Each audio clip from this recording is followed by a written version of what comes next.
నంద్యాల జిల్లా శ్రీశైలం మహాక్షేత్రంలో మకర సంక్రాంతి పురస్కరించుకుని పంచానిక దీక్షతో సంక్రాంతి బ్రహ్మోత్సవాలకు ఉదయం దేవస్థానం ఈవోఎం శ్రీనివాసరావు దంపతులు అర్చకులు వేద పండితులు ప్రత్యేక పూజలు నిర్వహించి శ్రీకారం చుట్టారు. ఈ బ్రహ్మోత్సవాల సందర్భంగా సాయంత్రం ఆలయంలో బేరి తాండవంతో సకల దేవతలను ఆహ్వానిస్తూ ధ్వజారోహణ, ధ్వజ పటావిష్కరణ, అంకురార్పణ పూజలు నిర్వహించారు. ముందుగా ఉత్సవ నిర్వాహకుడైన చండీశ్వరుడిని పల్లకిలో ఊరేగిస్తూ ఆలయ ప్రదక్షిణ చేసి ధ్వజస్తంభం వద్దకు వైభవంగా తీసుకొచ్చారు.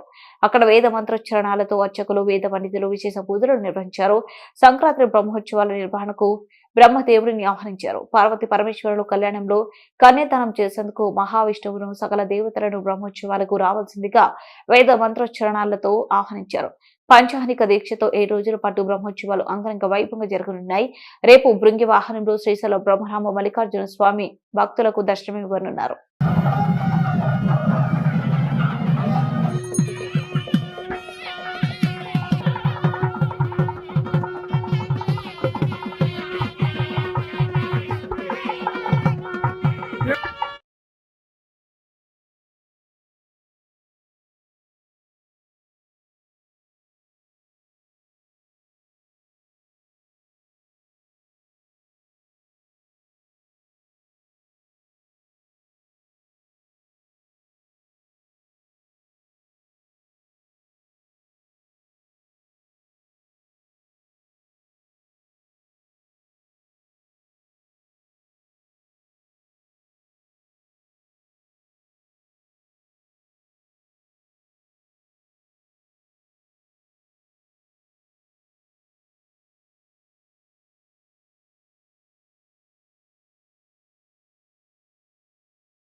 అందరూ నమస్కారం అండి. నేను మీ anchor Ravi. Please subscribe to Nandyala news 9.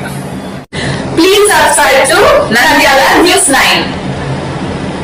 ఆ లేటెస్ట్ అప్డేట్స్ కోసం వెంటనే సబ్స్క్రైబ్ చేయండి. సబ్స్క్రైబ్ చేసేటప్పుడు పక్కనే